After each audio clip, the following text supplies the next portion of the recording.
नमस्कार मित्रों।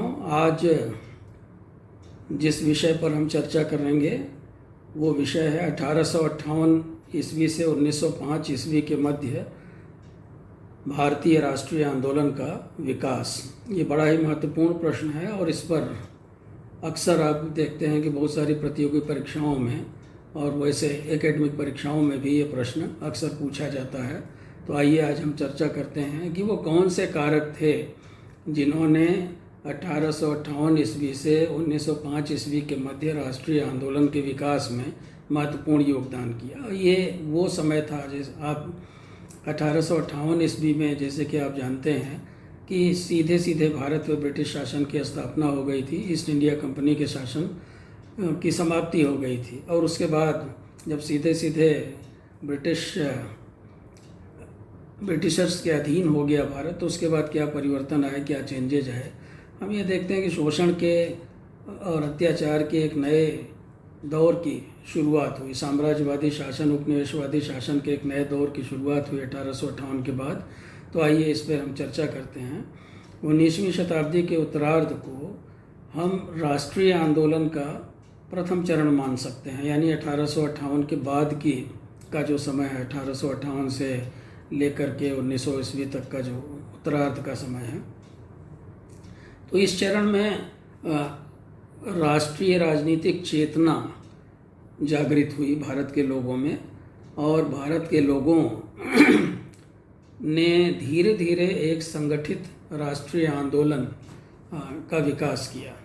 तो मूलतः भारतीय राष्ट्रवाद का उदय अगर देखा जाए तो भारतीय हितों और ब्रिटिश हितों के टकराव का परिणाम थी। दूसरे शब्दों में अगर हम कहें तो भारतीय राष्ट्रवाद का उदय विदेशी आधिपत्य की चुनौतियों का सामना करने के लिए हुआ था। ब्रिटिश शासन और उसके प्रत्यक्ष और अप्रत्यक्ष परिणामों ने भारत में राष्ट्रीय आंदोलन की भौतिक, नैतिक और बौद्धिक स्थितियां पैदा की। ब्रिटिश शासन भारत में आर्थिक शोषण का प्रतीक बनता जा रहा था, आर्थिक पिछड़ेपन का भारत के कारण बनता जा रहा था। अनेक बुद्धिमान भारतीयों ने यह महसूस किया कि भारत के भावी आर्थिक, सामाजिक, सांस्कृतिक, बौद्धिक और राजनीतिक विकास के मार्ग में यदि मुख्य बाधा है कोई, तो वो ब्रिटिश शासन ही है। भारतीय समाज के हर वर्ग ने धीरे धीरे यह महसूस किया कि विदेशी शासन के अंतर्गत उनके हितों को नुकसान पहुंच रहा है। किसानों ने देखा कि उनके उत्पादन का एक बहुत बड़ा भाग भू राजस्व के रूप में, लैंड रेवेन्यू के रूप में सरकार के पास चला जा रहा है। सरकारी कर्मचारी जो थे, जो भू राजस्व वसूलते थे, वो सदैव भूस्वामियों का पक्ष लेते थे, जमींदारों का पक्ष लेते थे। जमींदार, भूस्वामी, व्यापारी, महाजन इत्यादि ये विभिन्न प्रकार के, आप कह सकते हैं कि ये सब सारे शोषक वर्ग थे जो कि किसानों का खून चूस रहे थे। दस्तकार एवं हस्तशिल्पी अंग्रेज़ों की नीति के फलस्वरूप बर्बाद हो गए थे और उनके पुनर्वास के लिए अंग्रेज़ सरकार ने या ब्रिटिश सरकार ने कुछ भी नहीं किया। 20वीं शताब्दी में मज़दूरों की स्थिति भी बहुत ख़राब हो गई थी। सरकार विदेशी पूंजीपतियों का पक्ष लेती थी और मज़दूरों को अपने अधिकारों के लिए हड़ताल इत्यादि के बारे में सोचना भी जो है वो ब्रिटिश सरकार को मंजूर नहीं था। उनकी हड़ताल इत्यादि की सारी कोशिशों को वो नाकाम कर देते थे।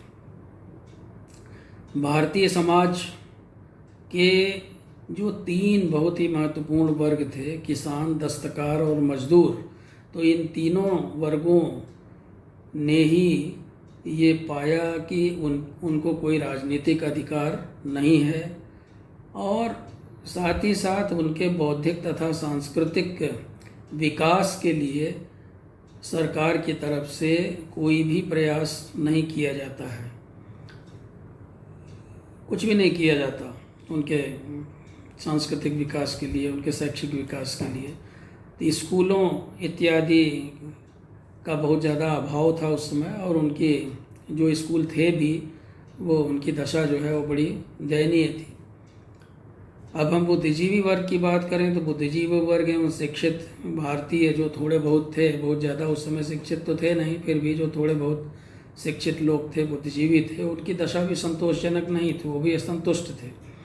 उन लोगों ने देश की आर्थिक एवं राजनीतिक स्थिति को समझने का प्रयास किया। 1857 में जिन लोगों का विश्वास था कि विदेशी शासन होने के बावजूद भी भारत का आधुनिकीकरण और औद्योगिकरण होगा, वो ये मान के चलते थे शुरू में बुद्धिजीवी कि ब्रिटिश शासन जो है वो भारत का आधुनिकीकरण करेगा, भारत का औद्योगिकरण करेगा। लेकिन धीरे धीरे जैसे जैसे समय बीतता गया उनको निराशा ही हाथ लगी। उन्होंने देखा कि ब्रिटिश नीतियाँ आर्थिक रूप से भारत को एक आर्थिक उपनिवेश और ब्रिटिश उद्योगों के लिए कच्चे माल का स्रोत और ब्रिटिश विनिर्मित वस्तुओं के लिए बाजार तथा ब्रिटिश पूंजी निवेश के लिए क्षेत्र बना रहे थे। तो इस दशा में भारतीय अर्थव्यवस्था में सुधार की आशा की ही नहीं जा सकती थी। कुल मिला के कहा जाए तो ब्रिटिशर्स जो है अपना माल यहाँ बेचना चाहते थे, यहाँ से कच्चा माल ले जाना चाहते थे। उन्होंने भारत को अपना आर्थिक उपनिवेश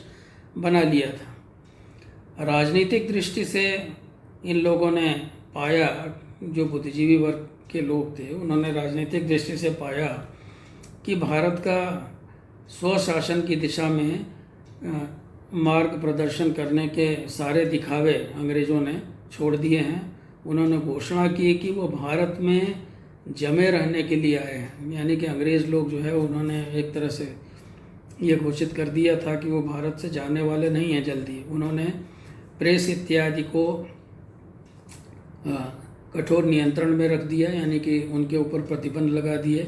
उच्चतर शिक्षा के विषय में आधुनिक विचारों के प्रसार तथा संस्कृति के क्षेत्र में अंग्रेज विरोध भाव अपना रहे थे। वो चाहते नहीं थे कि भारत के लोग जो है बहुत ज़्यादा हाईली एजुकेटेड हो जाएं, क्योंकि जितने ज़्यादा एजुकेटेड होंगे उतना ज़्यादा वो विरोध करेंगे। इसी तरह से बढ़ती हुई बेरोजगारी बुद्धिजीवी वर्ग के क्षोभ का एक अन्य कारण थी। अधिकतर अच्छे वेतन वाले कार्य जो थे वो अंग्रेज़ों के लिए सुरक्षित रहा करते थे। भारत के जो थोड़े बहुत शिक्षित लोग थे उन्होंने ये पाया कि आर्थिक एवं सांस्कृतिक विकास उन्हें बेहतर रोजगार का अवसर दे सकती है, लेकिन ऐसा हो नहीं रहा था। भारत के पूंजीपति वर्ग की बात अगर हम करें, जैसे हमने बुद्धिजीवी वर्ग की बात की, तो वो पूंजीपति वर्ग में राष्ट्रीय चेतना जो है थोड़ा देर से विकसित हुई, धीरे धीरे विकसित हुई, किंतु उसने भी धीरे धीरे यह महसूस किया कि साम्राज्यवाद से उसे भी बहुत ज़्यादा नुकसान हो रहा है, उसे भी बहुत ज़्यादा क्षति पहुंच रही है। सरकार विदेशी पूंजीपतियों का पक्ष लेती थी और उनके लिए सारी सुख सुविधाएं उन्हें मुहैया कराती थी। भारतीय पूंजीपति जो थे वो विदेशी पूंजीपतियों की शक्तिशाली प्रतिस्पर्धा के विशेष रूप से विरोधी थे, लेकिन उन्हें विदेशी पूंजीपतियों से प्रतिस्पर्धा करनी थी, जो कि मतलब बराबरी का मुकाबला था ही नहीं। भारतीय समाज में जमींदारों, भूस्वामियों और जो पुराने राजा वगैरह थे, तो उन राजाओं का एक ऐसा वर्ग था जिसने पहले विदेशी शासन का समर्थन किया था, किंतु धीरे धीरे देश प्रेम की भावना और ब्रिटिश सरकार की नीतियों ने उनका भी हृदय परिवर्तन कर दिया और वो भी धीरे धीरे ब्रिटिश शासन के विरुद्ध होने लगे। जनता के मध्य आसानी से राष्ट्रीय भावनाओं के पनपने का कारण अंग्रेज़ों द्वारा भारत में एक समान शासन प्रणाली लागू करना भी था। यानी कि अभी तक आप देखते थे कि जो जगह जगह छोटे छोटे राज्य हुआ करते थे भारत में, लेकिन जब अंग्रेज़ों ने जो अपनी शासन व्यवस्था स्थापित की तो एक समान शासन व्यवस्था उन्होंने पूरे भारत में स्थापित की। रेलवे, टेलीग्राफ, डाक व्यवस्था इत्यादि के विकास ने भी देश के विभिन्न भागों को एक दूसरे से जोड़ा। तो इस प्रकार साम्राज्यवादी विरोधी भावना स्वयं देश के एकीकरण तथा समान राष्ट्रीय दृष्टिकोण के उदय में एक बड़ा महत्वपूर्ण कारक बन गई। 19वीं शताब्दी के दौरान आधुनिक पाश्चात्य शिक्षा और चिंतन का काफ़ी प्रचार प्रसार हुआ, और जिसके कारण बड़ी संख्या में भारतीयों ने विवेकपूर्ण, धर्मनिरपेक्ष, जनतांत्रिक एवं राष्ट्रीय दृष्टिकोण को ग्रहण किया। तो जो विदेशों में जो अंग्रेजी पढ़े लिखे लोग थे, तो जो यूरोप वगैरह में जो घटनाएं घटती थी उनसे वो परिचित हो रहे थे। उन्होंने यूरोपीय राष्ट्रों के समसामयिक आंदोलनों का आदर किया। रूसो, जॉन स्टुअर्ट मिल और इसी तरह से दूसरे बहुत सारे जो है वोल्टेयर, मॉन्टेस्क्यू, तमाम जो विदेशी विद्वान थे, फ्रेंच रिवॉल्यूशन वगैरह के जो विद्वान थे, तो इन सब पाश्चात्य चिंतकों के बारे में अगर कहा जाए तो ये सारे पाश्चात्य चिंतक जो थे वो भारतीय शिक्षित वर्ग जो था उसके पथ प्रदर्शक बन गए। और जबकि और भी बहुत सारे मेजनी, गैरीबाल्डी और आयरिश राष्ट्रवादी नेता जो थे वो उनके राजनीतिक नायक बन गए। वो सोचने लगे कि जब ये लोग अपने देश में परिवर्तन ला सकते हैं तो हम लोग अपने देश में परिवर्तन क्यों नहीं ला सकते। आधुनिक शिक्षा के कारण जो भारतीय थे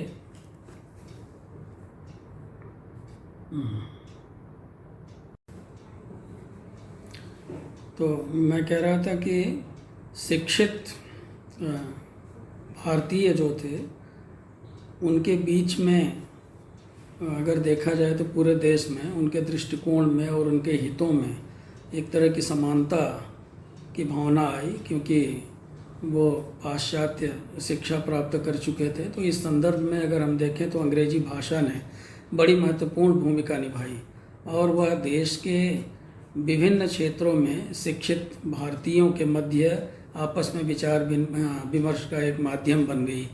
19वीं शताब्दी के उत्तरार्ध में बड़ी संख्या में हम ये देखते हैं कि शिक्षा के कारण जब शिक्षा का विकास हुआ तो उसका परिणाम ये हुआ कि बड़ी संख्या में राष्ट्रवादी समाचार पत्रों का प्रकाशन शुरू हुआ और उनके कालमों में सरकारी नीतियों की आलोचना की जाती थी और भारतीय दृष्टिकोण जो था उसको सामने रखा जाता था। जनता से आग्रह किया गया कि वह एकजुट होकर के काम करे। प्रेस ने देश के विभिन्न भागों में रहने वाले राष्ट्रवादी कार्यकर्ताओं को आपसी विचार विनिमय में सहायता प्रदान की। अनेक उपन्यासकार, निबंधकार, कवि इत्यादि जो थे उन्होंने अपनी कृतियों के माध्यम से पूरे देश में जागृति पैदा की। बहुत सारे लोग, जैसे बंगाल में बहुत सारे लोग थे, बंकिम चंद्र चटर्जी, उधर दक्षिण में सुब्रमण्यम भारती, बंगाल में रविन्द्रनाथ ठाकुर इत्यादि जो है, इन लोगों ने एक तरह से राष्ट्रीय जागरण लाने में बड़ी महत्वपूर्ण भूमिका निभाई। अनेक भारतीयों का इतना पतन हो गया था कि वो स्वशासन में आत्मविश्वास ही खो बैठे थे। उनको लगता था कि कभी अपना स्वशासन हो ही नहीं सकता था। अनेक ब्रिटिश अधिकारियों और लेखकों ने दावा किया कि अतीत में भी जो है भारतीय कभी अपने ऊपर शासन करने योग्य थे ही नहीं। अनेक राष्ट्रवादी नेताओं ने इसका जोरदार खंडन किया और जनता में आत्मविश्वास जगाने की कोशिश की। वो कहते हैं ना कि अगर कहीं किसी देश के ऊपर शासन करना हो तो उस देश का इतिहास नष्ट कर दो, उस देश के लोगों में हीन भावना भर दो। यही ब्रिटिश लोग कर रहे थे। लेकिन जो राष्ट्रवादी थे उन्होंने इस स्थिति से देश के लोगों को उबारने की कोशिश की। उन्होंने भारतीय इतिहास का फिर से अन्वेषण किया, पुनः अन्वेषण किया और भारत की सांस्कृतिक विरासत की ओर उन्होंने संकेत किया। और जो आलोचक थे भारतीय इतिहास के, उनका ध्यान उन्होंने अशोक, चंद्रगुप्त एवं अकबर जैसे महान सम्राटों और उनकी उपलब्धियों की ओर आकर्षित किया। तो इस कार्य में उन्होंने यूरोपीय तथा भारतीय विद्वानों की कृतियों से सहायता ली और उससे प्रोत्साहन लिया। परिणामतः हम ये देखते हैं कि धीरे धीरे इसका असर पड़ने लगा। दुर्भाग्यवश कुछ राष्ट्रवादी दूसरे छोर पर चले गए और भारत के अतीत का, उसकी कमजोरी तथा उसके पिछड़ेपन को नज़रअंदाज कर, आंख मूंद कर भारत का गौरवगान करने लगे। जिसे कहते हैं ना कि भारत सोने की चिड़िया था वाला जो सिद्धांत जो है वो सामने आया, मतलब जो राष्ट्रवादी इतिहासकारों का एक समुदाय पैदा हो गया। उन्हें भारत में जो परेशानियां थी, जो कष्ट थे, वो सब नहीं दिखाई पड़े, केवल सोने की चिड़िया दिखाई पड़ी। तो गर्व और आत्मसंतुष्टि की एक झूठी भावना उत्पन्न हुई, जिसने कि भारतीयों को अपने समाज पर आलोचनात्मक दृष्टि डालने के लिए मजबूर किया। और बहुत सारे लोग जो थे वो हम ये कह सकते हैं कि जो राष्ट्रवादी लोग थे, उन्होंने गर्व और आत्मसंतुष्टि की एक ऐसी भावना उत्पन्न कर दी कि जरा सा भी अगर भारतीय समाज की कोई बुराई करने लगे तो लोग नाराज़ हो जाते थे, यानी कि अपनी आलोचना से बचते थे। तो इससे सामाजिक और सांस्कृतिक पिछड़ेपन के खिलाफ जो संघर्ष था भारत का, वो थोड़ा कमज़ोर पड़ने लगा। और अनेक भारतीयों ने अन्य देशों से आने वाली जो आप कह सकते हैं जो ताज़ी हवा थी, उसका सेवन करना शुरू किया। और साथ ही साथ बहुत सारे लोग ऐसे थे जिन्होंने जो है विदेशों से पाश्चात्य जो साहित्य था, जो पाश्चात्य दर्शन था, या जो वहाँ की जो राजनीतिक घटनाएं वगैरह थी, उससे लोग प्रेरणा लेते थे। लेकिन राष्ट्रवादी विचारधारा वाले लोग जो थे, वो बाहर से आने वाली विचारधारा से मुंह मोड़ते थे। तो अंग्रेज़ों ने एक तरह से, और भी कुछ कारक थे जिन्होंने राष्ट्रीय आंदोलन को जन्म दिया। अंग्रेज़ों के का जो जातीय अहंकार था, वो भी भारतीयों के बीच राष्ट्रीय भावना पैदा करने में एक महत्वपूर्ण कारक बना। उन्होंने यूरोप वासियों के लिए अंग्रेज़ों ने जो क्लब वगैरह स्थापित किए थे, वो एक तरह से वहाँ भारतीयों को आने से मना किया जाता था। भारतीयों पर अत्याचार करने वाले जो अंग्रेज़ थे, जो एक तरह से रेशियल डिस्क्रिमिनेशन के कारण जो भारतीयों पे अत्याचार करते थे, उनके खिलाफ कोई कार्रवाई नहीं होती थी। रेलगाड़ी के डिब्बों में उसमें भारतीय नहीं जा सकते थे जिनमें यूरोपीय लोग जाते थे, या जो डिब्बे यूरोपियों के लिए रिजर्व रहते थे। इससे भारतीय राष्ट्रीय अपमान के प्रति सजग हो गए। जो भारतीय लोग थे, वो उनको लगता था कि हमारा राष्ट्रीय अपमान है, और अंग्रेज़ों का मुकाबला करने के लिए वो खुद को एक राष्ट्र समझने लगे। कुछ बहुत सारे अंग्रेज़ जो वायसराय थे, उन्होंने भी भारत में राष्ट्रवाद को हवा देने में महत्वपूर्ण भूमिका निभाई। अब जैसे हम लॉर्ड लिटन की प्रतिक्रियावादी नीतियों के बारे में बातचीत कर सकते हैं। लॉर्ड लिटन 1876 से 1880 के बीच में भारत का वायसराय बना, और उसके प्रतिक्रियावादी शासन ने राष्ट्रवाद को स्पष्ट स्वरूप प्रदान किया। इसने ब्रिटिश कपड़े पर से अधिकांश आयात शुल्कों को हटा करके भारतीय कपड़ा उद्योग को तबाही के कगार पर लाके खड़ा कर दिया। 1878 में आर्म्स एक्ट पास किया इसने, और भारतीय लोगों को इसने निहत्था कर दिया। इसी तरह से इसने वर्नाक्यूलर प्रेस एक्ट के द्वारा राष्ट्रवादी आलोचना को दबाने का प्रयास किया।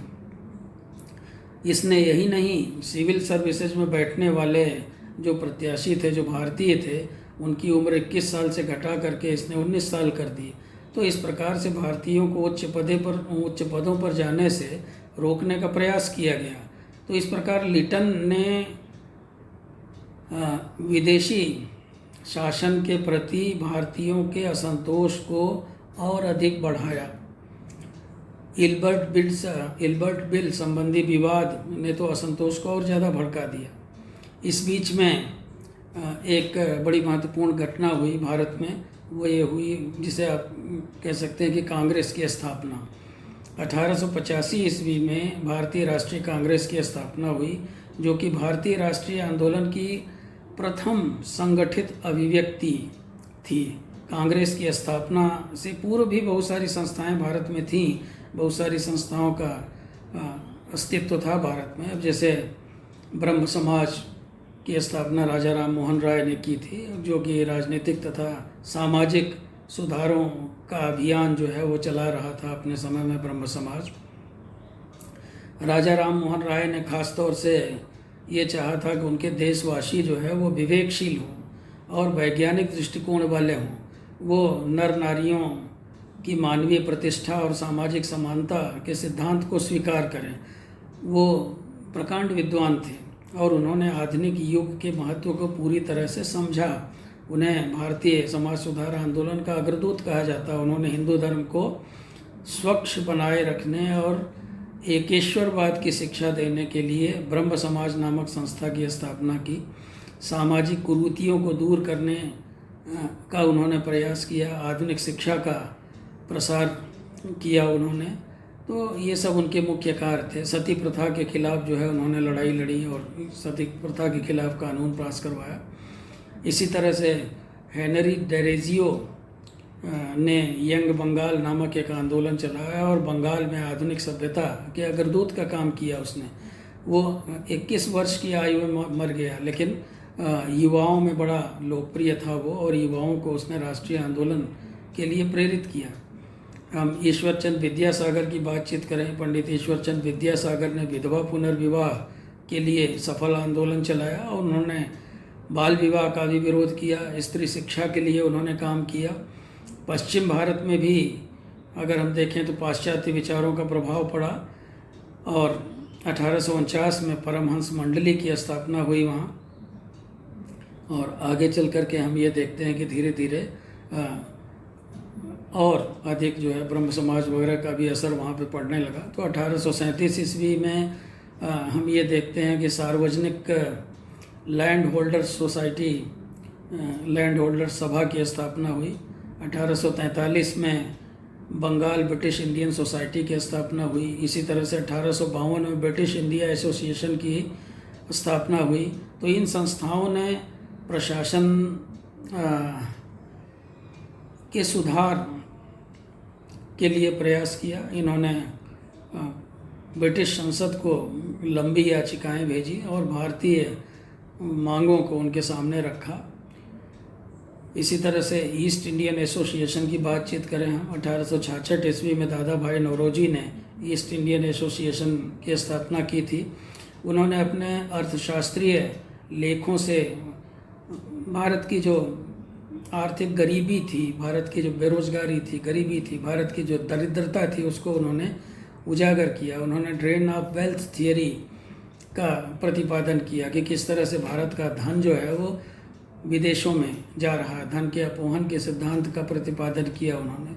वो 3 बार कांग्रेस के अध्यक्ष रहे और अपना सारा जीवन उन्होंने राष्ट्रीय आंदोलन में लगा दिया। इसी तरह से जस्टिस राणा डे ने भी राष्ट्रवादी आंदोलन को बहुत बड़ा योगदान दिया। मित्रों, 1885 ईस्वी में भारतीय राष्ट्रीय कांग्रेस का प्रथम अधिवेशन बम्बई में हुआ। उसमें 72 प्रतिनिधियों ने भाग लिया और देश के हित के लिए बहुत सारे महत्वपूर्ण निर्णय लिए गए। उनका प्रमुख उद्देश्य था राष्ट्रीय एकता की भावना को बढ़ावा देना। कांग्रेस की स्थापना के बाद स्वतंत्रता आंदोलन संगठित रूप से प्रारंभ हुआ। कांग्रेस का दूसरा अधिवेशन कलकत्ता में हुआ 1886 ईस्वी में। दादा भाई नौरोजी इसके अध्यक्ष थे। कांग्रेस का अधिवेशन हर साल दिसंबर में देश के अलग अलग हिस्सों में होने लगा। प्रारंभिक वर्षों में राष्ट्रीय आंदोलन के कुछ महान अध्यक्ष थे, जैसे दादा भाई नौरोजी, बदरुद्दीन तैयब जी, फिरोज शाह मेहता, पी आनंद चारलू और गोपाल कृष्ण गोखले, सुरेंद्र नाथ बनर्जी इत्यादि। तो राष्ट्रीय आंदोलन एवं कांग्रेस के अन्य प्रमुख नेता थे, जैसे जस्टिस राणा डे, बाल गंगाधर तिलक, शिशिर कुमार, मोतीलाल घोष, मदन मोहन मालवीय, जी सुब्रमण्यम अय्यर, सी विजय राघवाचार्यार, दिनशा इवाचा इत्यादि। इन लोगों ने राष्ट्रीय आंदोलन को भारत में लाने में बड़ी महत्वपूर्ण भूमिका अदा की। 1885 से 1905 के बीच राष्ट्रीय आंदोलन के प्रमुख कार्य थे प्रशासनिक सुधार, आर्थिक सुधार, नागरिक अधिकारों की रक्षा तथा अन्य अनेक प्रकार के सुधार इत्यादि। इसके फलस्वरूप 1892 में इंडियन काउंसिल्स एक्ट पास हुआ। 1905 में गोखले तथा 1906 में दादा भाई नौरोजी ने स्वशासन की मांग रखी। 1896 में विदेशी कपड़ों की होली जलाई गई। राष्ट्रवादियों ने शिकायत की कि भारत की समृद्धि ढोकर इंग्लैंड पहुंचाई जा रही है। भाषण एवं प्रेस की स्वतंत्रता पर राष्ट्रीय आंदोलन के नेताओं ने जोर डाला। तो 1905 तक के भारतीय राष्ट्रीय आंदोलन के जो नेता थे उनको नरम दलीय समझा जाता था कि वो नरम दल के नेता थे। उनका उद्देश्य था कानून की परिधि में रहते हुए संवैधानिक आंदोलन करना और धीरे धीरे व्यवस्थित राजनीतिक प्रगति करना। ब्रिटिश अधिकारी प्रारंभ से ही उदीयमान राष्ट्रीय आंदोलन के विरोधी थे। उन्होंने हर संभव तरीके अपनाकर इस आंदोलन को विफल करने का प्रयास किया। कुछ आलोचक इस आरंभिक राष्ट्रवादी आंदोलन को असफल मानते हैं, किंतु यह बात सही नहीं है। वह एक व्यापक राष्ट्रीय जागरण था और एक व्यापक राष्ट्रीय जागरण लाने में, लोगों में यह भावना भरने में कि वो एक राष्ट्र के लोग हैं, ये काल जो था वो सफल रहा। जो इस काल के जो नेता थे उन्होंने लोगों में राष्ट्रीय आंदोलन की भावना भरने में सफलता पाई। उन्होंने जनतंत्र एवं राष्ट्रवाद के विचारों को लोकप्रिय बनाया। सबसे बड़ी बात तो यह हुई कि उन्होंने भारतीय जनता को एक तरह से राष्ट्रीय भावना से ओतप्रोत कर दिया और भारतीय जनता जो है वो राष्ट्रीय आंदोलन को अपने मुक्ति का साधन मानने लगी। आगे चल कर के हम देखते हैं कि आज का जो हमारा टॉपिक है वो चूँकि 1805 ईस्वी तक ही है, लेकिन 1805 ईस्वी के बाद हम देखते हैं कि धीरे धीरे राष्ट्रीय आंदोलन ने जोर पकड़ा।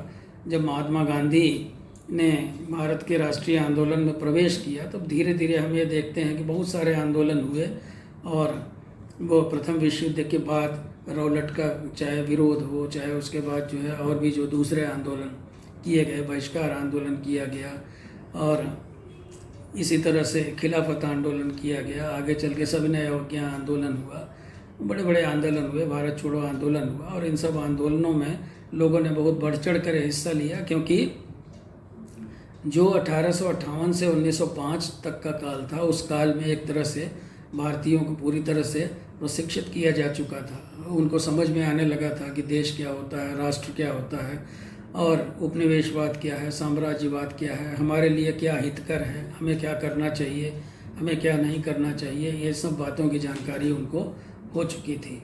तो मित्रों, उम्मीद है कि ये वीडियो आपको पसंद आई होगी। अगर पसंद आई हो तो आप मेरे चैनल को लाइक कीजिए, सब्सक्राइब कीजिए और कमेंट अवश्य कीजिए। नमस्कार, बहुत बहुत धन्यवाद।